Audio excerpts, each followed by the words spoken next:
Good morning, and welcome to the Unitarian Universalist Congregation of Montclair. My name is Michael Gilch, my pronouns are he, him, and his, and I'll be leading you in music this morning, joined by Rombough on guitar and Wil Hylton on vocals, because God is preaching and he gets lonely at home.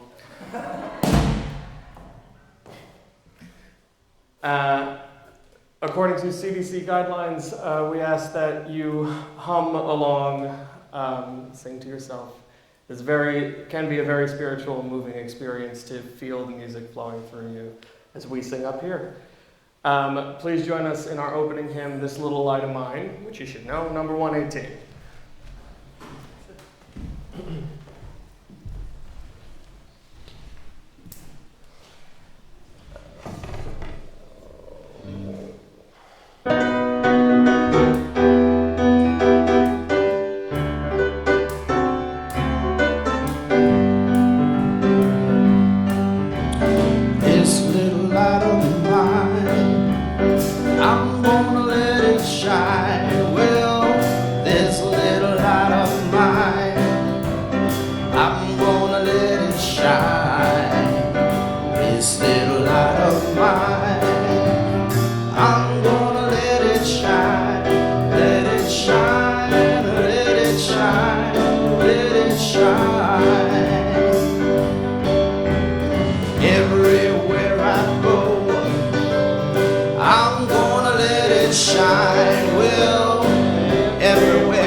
To ask people not to sing and then start with This Little Light of Mine, but here we are. All right, let's bring it down a bit. Join us in humming. Number 298, Wake Now My Senses.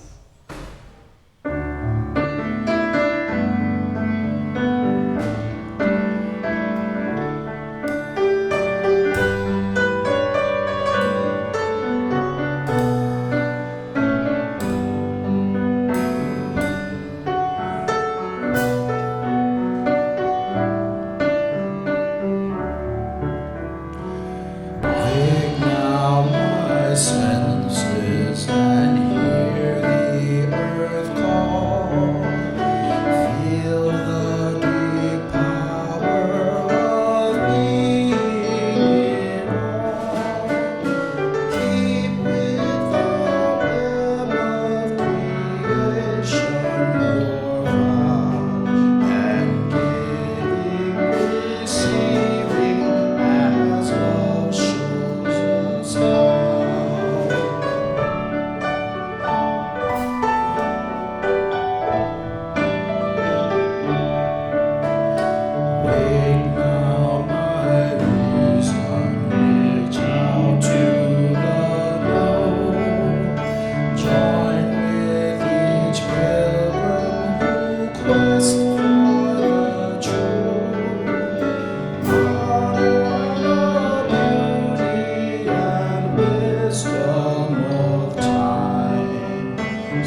Take now my vision of ministry clear, brighten my pathway with radiance here, mingle my calling with all who will share, work towards a planet transformed by our care.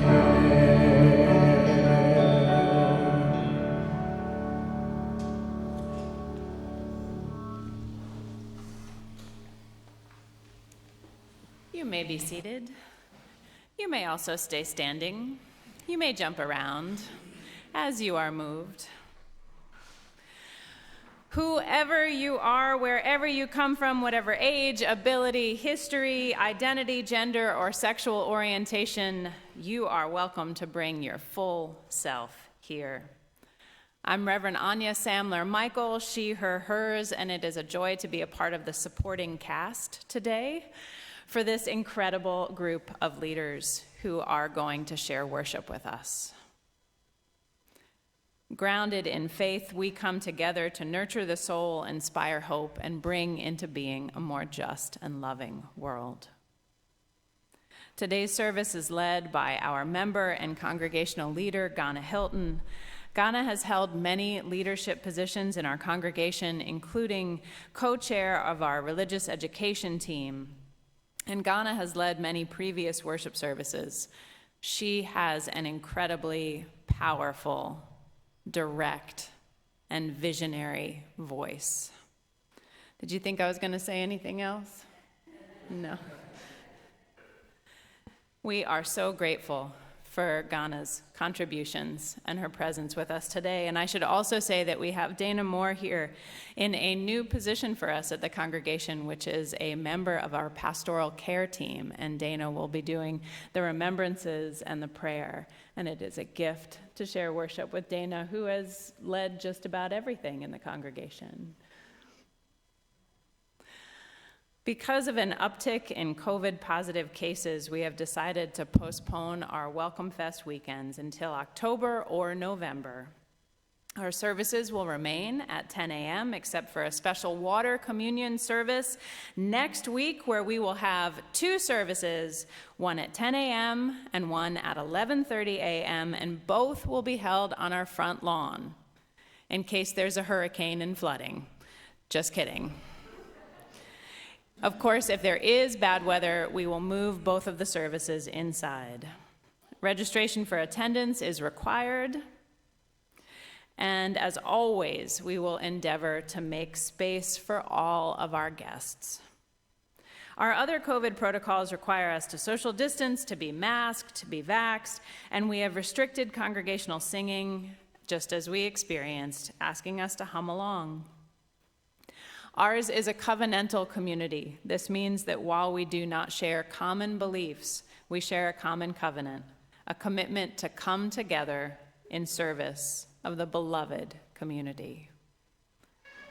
Let's light our chalice as we share our chalice lighting affirmation.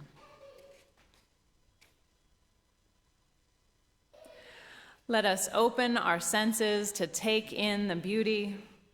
Let us open our minds to learn what is true, and let us open our hearts to love one another.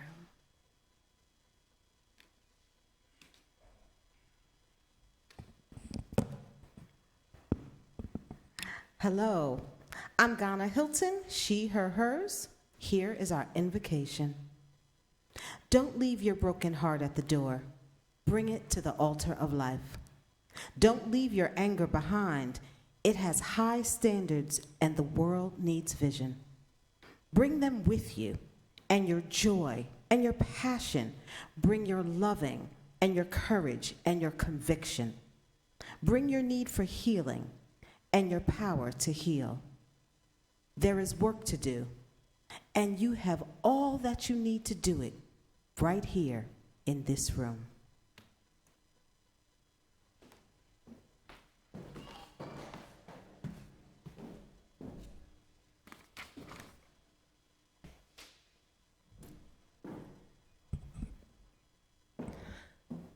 you. Good morning. My name is Dana Moore, and I'm a part of our congregation's pastoral care team. My pronouns are she, her, and hers. It is my honor to serve today by sharing our collected remembrances and a prayer. Called to find depth in our days and discover reverence in this hour, we seek a gentle meditation, a focused reflection, an ardent prayer, each as we are called, yet all together. And we enter into this space by hearing the lamentations, the requests, and the remembrances of our community. Let us hear one another to heal one another. We light this first candle for all the victims of the Hurricane Ida, both in Louisiana, where Ida first made landfall, and for those here in the Northeast, where many have died and too many were displaced from their homes.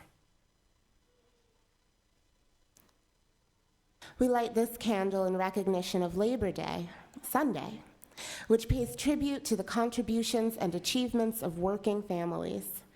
May all who labor know not only the weight, but also the merit of their contributions. Leanne Schoenweisner lights a candle of remembrance for her father, who died 1 year ago in July 30th. His birthday would have been September 3rd. David Lewis lights this candle for his brother Stuart Lewis, 4 years older than David, who died in December 2020, and his wife, Rosemary Lewis, who died in March of 2020. This candle also shines for Stuart's children and Rosemary's stepchildren, Yvette Abrams Lewis and Peter Lewis. Please hold them in your care and prayers. We also light this candle for Joan Bernitz, who died at Cedar Crest Mountain View Gardens in July. Joan was a longtime member of our congregation, very active mainly in the 80s. This light shines for her legacy and the beauty of her days. John and Lauren Carlton light a candle of joy and share. Our beautiful granddaughter, Zoe Grace Carlton McKay, was born on August 31st. Everyone is well, parents are predictably tired, and we are in Massachusetts helping out. We light this next candle for our children, youth, and adults returning to school. May they feel safe as they receive the tools to learn, navigate, and give back to our world. And we light this final candle for the joys and sorrows that have not been spoken aloud. May we hold this silence as this silence holds us.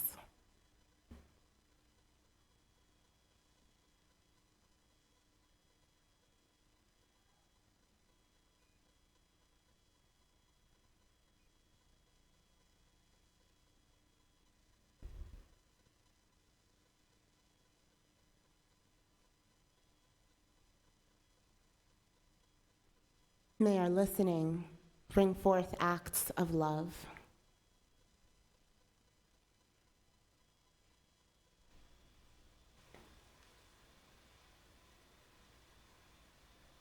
Please join me in the spirit of prayer. Dear Jehovah God, Elohim, Yahweh, Adonai, with love, we seek you by all the names of our collective consciousness. Great Spirit of love and life, we ask that you be present with us in the stillness of pain and the chaos of joy. We ask that you expand our hearts to hold both grief and delight in these uncertain and unsteady times. Great Spirit, move through us, extending grace through our actions to aid love, provide, and comfort our kindred family of the world. At this, the destruction of so many lives, homes, and livelihoods, hear our prayers for those affected by the floods and for all those working to bring relief and fresh hope. All these things we pray to bring to the world in love. Amen.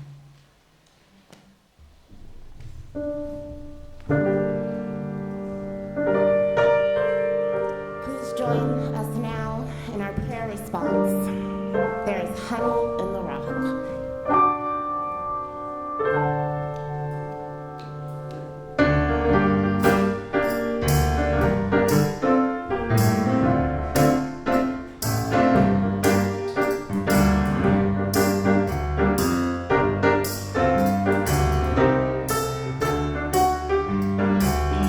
There's honey in the rock for all God's children. Honey in the rock, honey in the rock. There's honey in the rock for all God's children. Feed every child of God.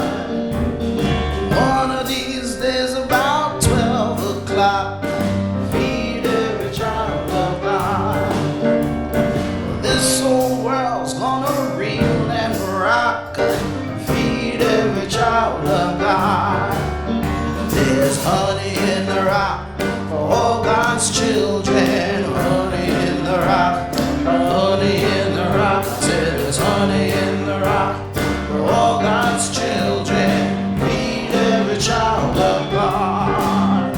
I said heart to heart and hand to hand. Feed every child of God. Together we'll push to the promised land.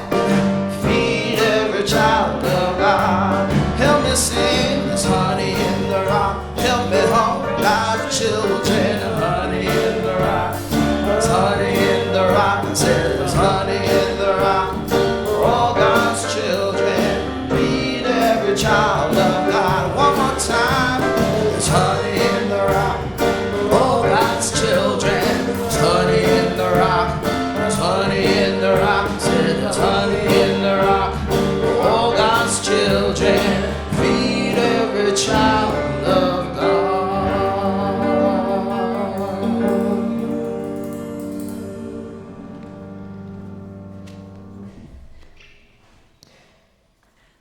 Now that was a prayer response. To ensure that there is honey in the rock for all of God's children, 80% of what you offer will care for our congregation, and 20% will support our August and September recipient, Isaiah House. Located in East Orange, Isaiah House reduces the occurrence of homelessness, hunger, and unemployment with residential and community programs. Shelter programs serve teenage girls, youth, disabled single individuals, those living with HIV and AIDS, and more. Over 60% of the families served have successfully relocated to permanent housing, something to celebrate. You can text 732-56 to give. That's 732-56. You can also mail us a check with Isaiah House in the memo, or simply place your gift in the offering basket. All of your gifts are worthy, and they are all received with love. Ushers, will you please come forward?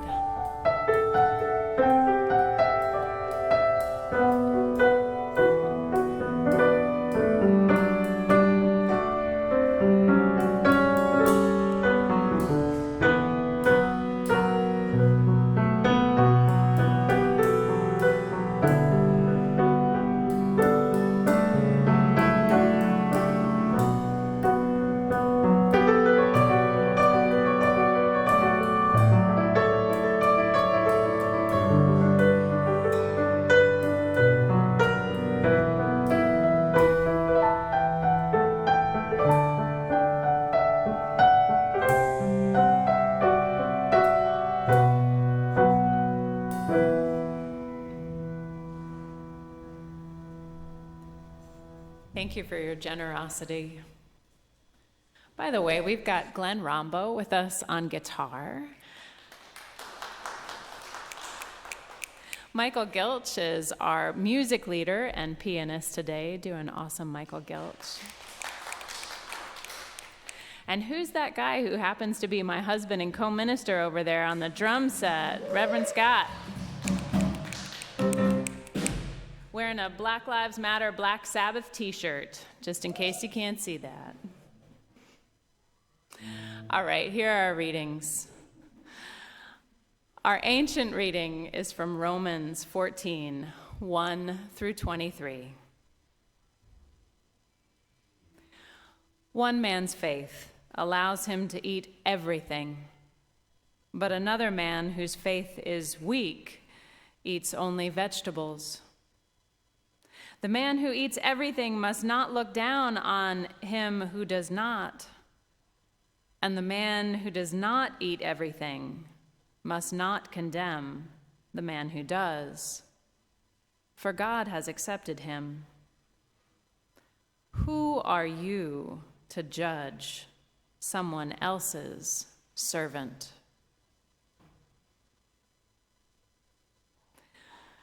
And our modern reading is a quote from that great theologian, George Carlin.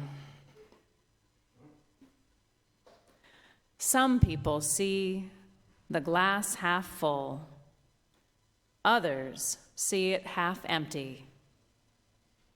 I see a glass that's twice as big as it needs to be.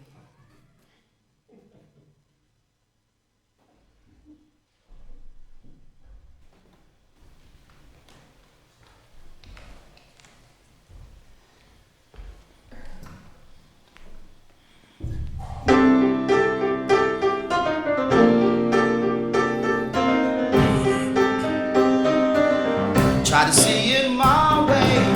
Do I have to keep on talking till I can't go on? Why you see it your way? Run the risk of knowing that our love may soon be gone. We can work it out. We can work it out. Think of what you're saying. You can get it wrong and still you think that it's alright. Think of what I'm saying. Work it out and get it straight or say goodnight. We can work it out. We can work it out. Life is very short and there's no time for fussing and fighting, my friend. I have always thought that it's a crime.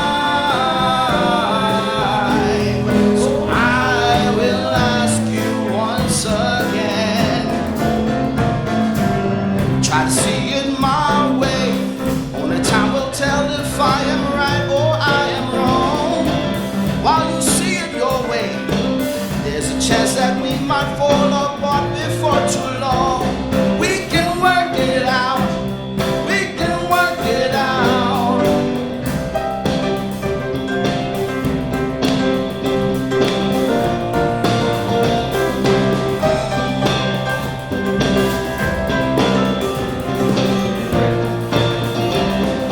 Life is very short and there's no time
I absolutely love the Beatles. I absolutely love that Stevie Wonder version of that Beatles song.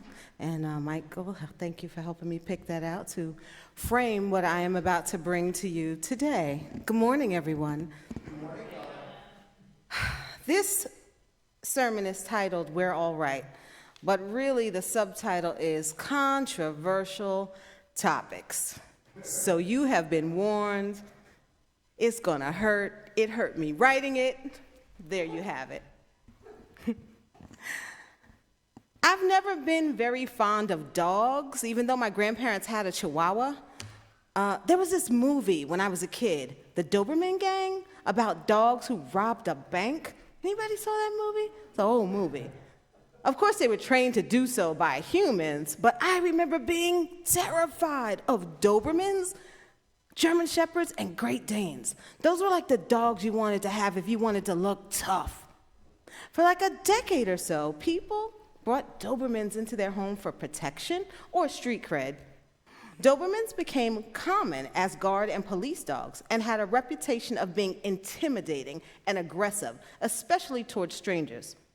In a Centers for Disease Control and Prevention study, this breed was involved in 9 fatalities from 1979 to 1988, and it was ranked 6th on the list for CDC for bad dogs. I didn't mess with Dobermans. I'd also seen dogs turned on black people in those civil rights era reels, so me and dogs, Several decades later, the new tough dog was considerably smaller, the pit bull and the Rottweiler. You guys heard this, right? Okay. They were the new mean dogs on the scene. Owners had these thick, intimidating chains around their neck, and the news reported attacks on children, neighbors, strangers. During 1995 to 1996, Rottweilers were the most commonly reported breed involved in fatal attacks. A 2018 report shows that over 35 dog breeds contributed to 433 deaths in a 13-year period, but pit bulls contributed to 66% of these deaths. I don't mess with pit bulls or Rottweilers. But I had to ask myself, what happened to the Dobermans? Did they become nicer? Why did they suddenly disappear from the list? And more importantly, in my mind, where were the pit bulls and Rottweilers like 10 and 15 years ago? How come they weren't on the list? Those of you who are on social media, do you remember there was this fun Facebook question a few years back? It was a picture of a dress, and you had to decide whether you saw the dress as black and blue or white and gold. Do you remember these Facebook contests they used to do? I thought it was such a damn waste of time. There was a similar debate around a shoe, and I thought, who the hell cares? Whether you saw pink or blue, you're looking at a dress, a shoe you don't even own. We were all right as far as I was concerned. It was a dress, it was a shoe. The details weren't important, were they? Why were we debating this? There were thought pieces about who saw what. Your perception about the dress was your reality, and you were sure you were right. That dress is gold and white, damn it. You know you saw what you saw. My perception was Dobermans are mean, and it was backed by facts from the CDC. I was right. Dogs are dangerous. But wait, now pit bulls are the menace to society, right? New facts. And I'm still right? The fact that I now own a dog isn't lost on me. My dog is friendly and sweet. It's your dog that's the problem. How did the media, the facts, the polls, the shared belief of my little friends when I was a kid, the jumping we did when an unknown dog was being walked down the street, how did that shape my perception? Was it the dog, the owner? Was it me, the facts I've been told, what I watched on TV? Was I wrong to believe the facts as they had been laid out to me? What if it wasn't a dress, a dog, or a shoe? What if it was something else? Now, I am not comparing people to dogs or shoes or dresses. Just want to say that right now. In America, Italians were a huge immigrant base back in the late 1800s and early 1900s. Did you know Italians weren't considered white when they arrived on American shores? An influential American sociologist, Henry Pratt Fairchild, said this about new immigrants. If he proves himself a man, I'm not even going to go into the whole sexism there, but if he proves himself a man and acquires wealth and cleans himself up very well, we might receive him in a generation or two. But at present, he is far beneath us, and the burden of proof rests with him. This is 1911, he said that. Jews, Italians, Greeks, Polish, and other European groups had to overcome similar prejudice. But eventually, other Americans started to name them, see them, and accept them as white. And with that came some of the privileges of white people before them. Did they somehow change their country of origin? Did the culture change? Was it our perception? What was the backdrop against how each new immigrant was judged, and who set up these rules and why? Who is right about what someone else sees? How someone else is categorized? Do we need to be on the same page about that or not?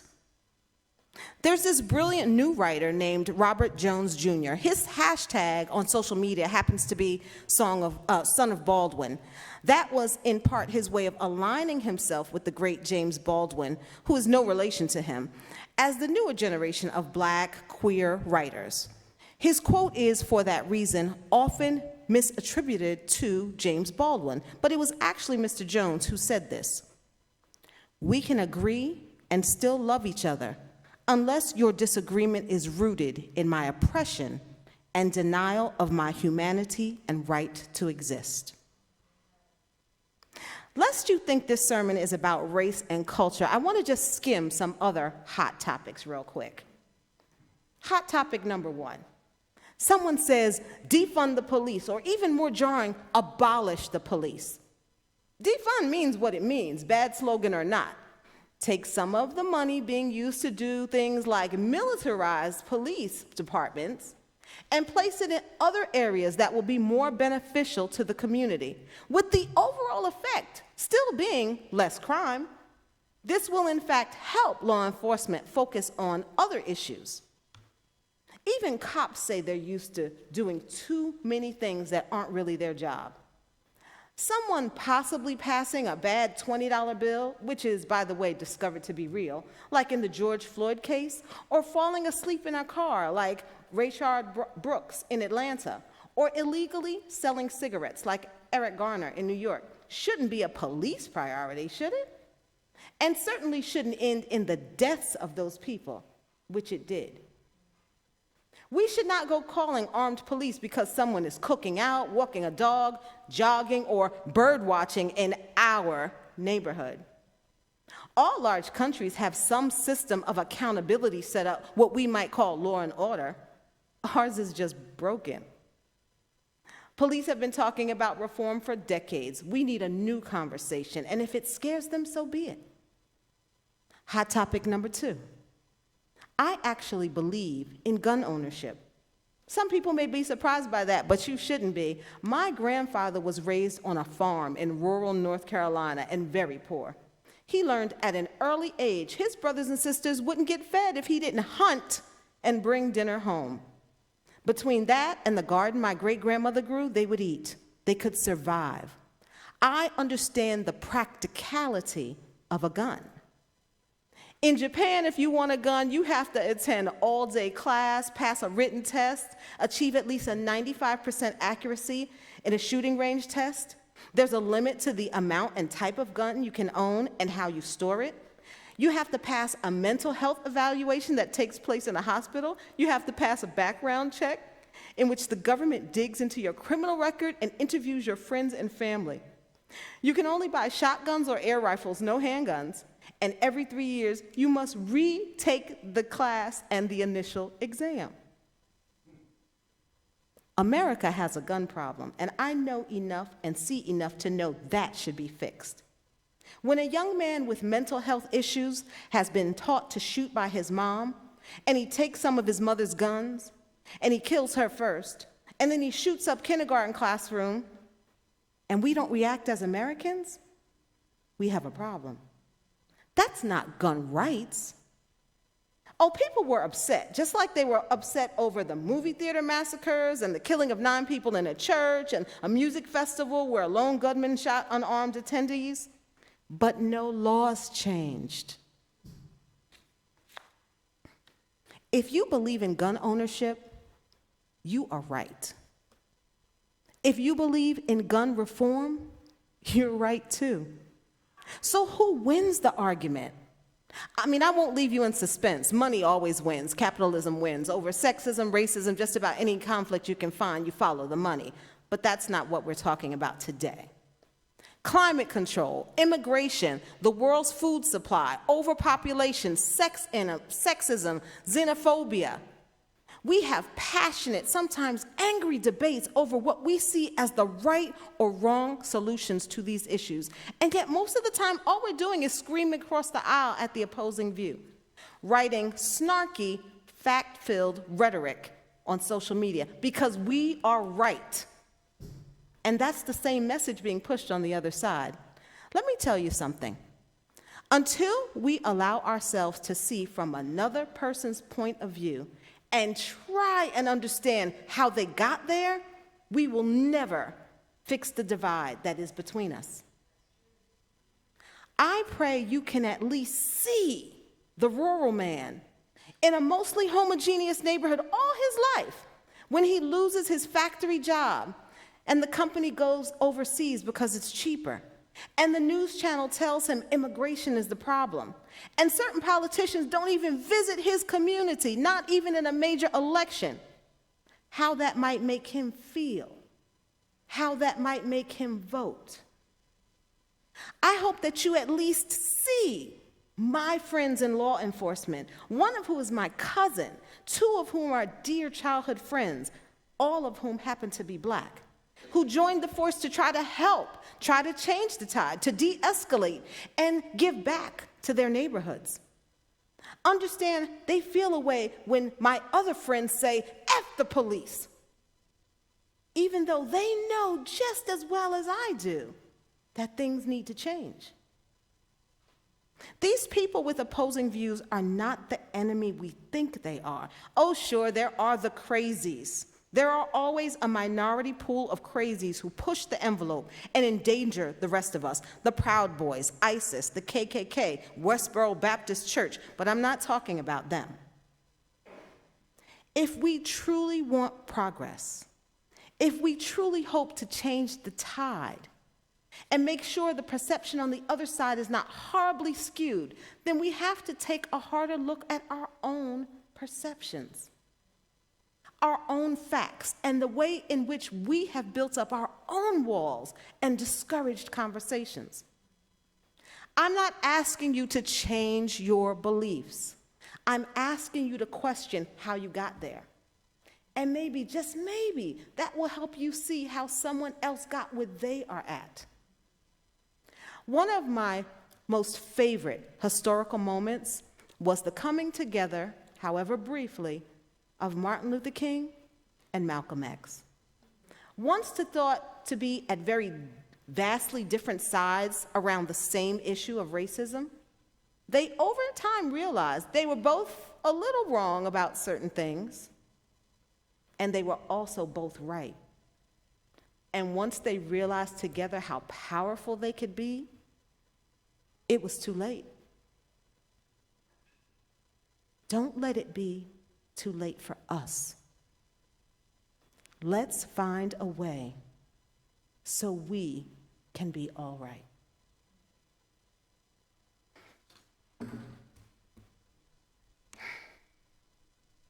Will you reflect with me? Can you see things from a different viewpoint.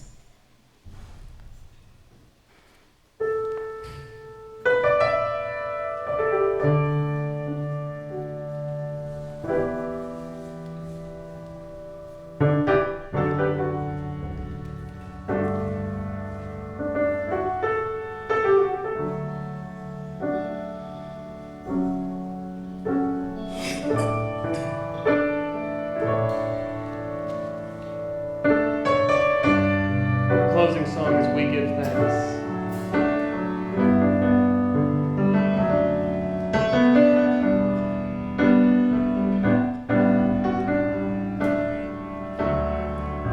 Oh, we give thanks for this precious day, for all gathered here and those far away, for this time we share with love and care. Oh, we give thanks for this precious day.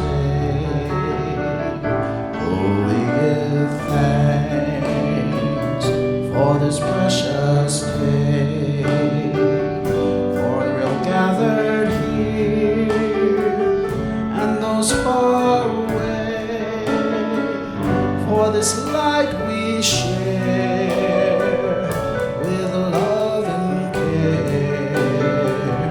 Oh, we give thanks for this precious day.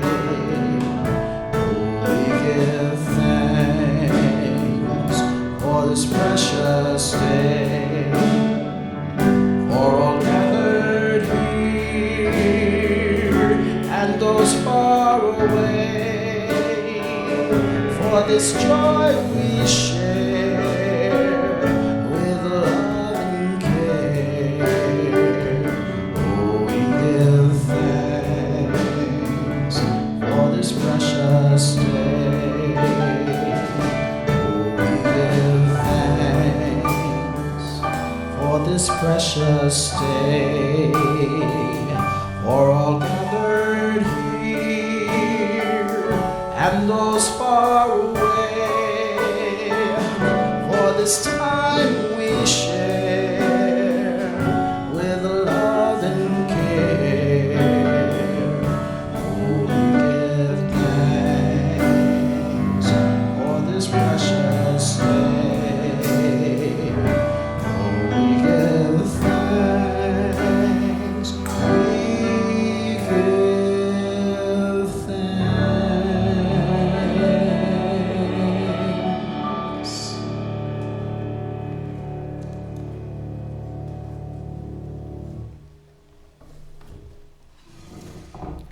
These words for our benediction are from Laura Lynn Bellamy. If here you have found freedom, take it with you into the world. If you have found comfort, go and share it with others. If you have dreamed dreams, help one another, that they may come true. If you have known love, give some back to a bruised and hurting world. Go in peace.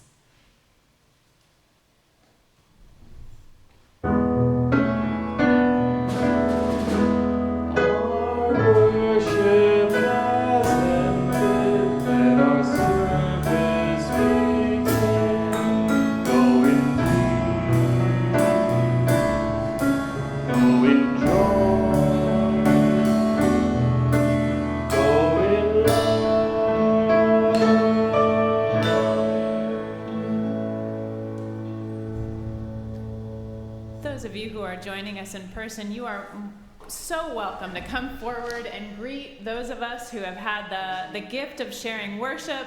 We would love to greet you. We can even bump elbows. And those of you who are joining us virtually, thank you for sharing worship with us today. Go in peace and amen.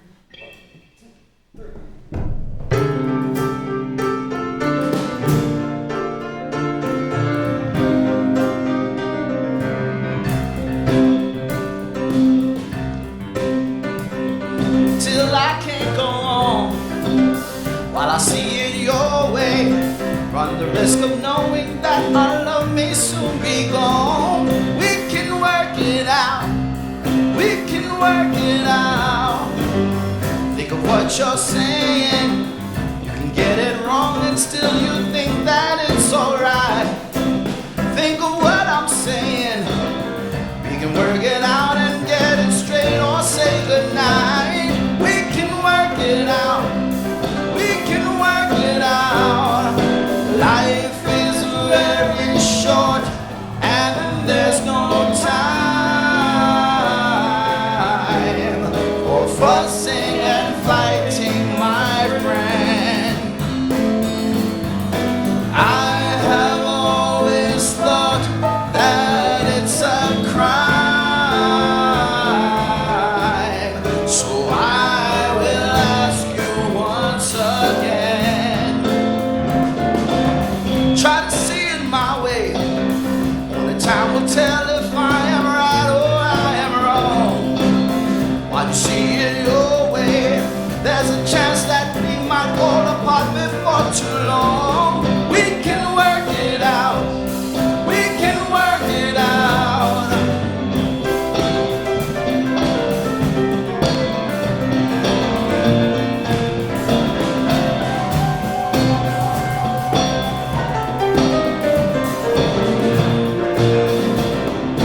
Life is very short and there's no time for fussing and fighting, my friend. I have always thought that it's a crime, so I will ask you once again. Try to see it my way. Only time will tell if I am right or I am wrong. While you see it your way, there's a chance that we might fall apart before too long. We can work it out. We can work it out. We can work it out. We can work it out.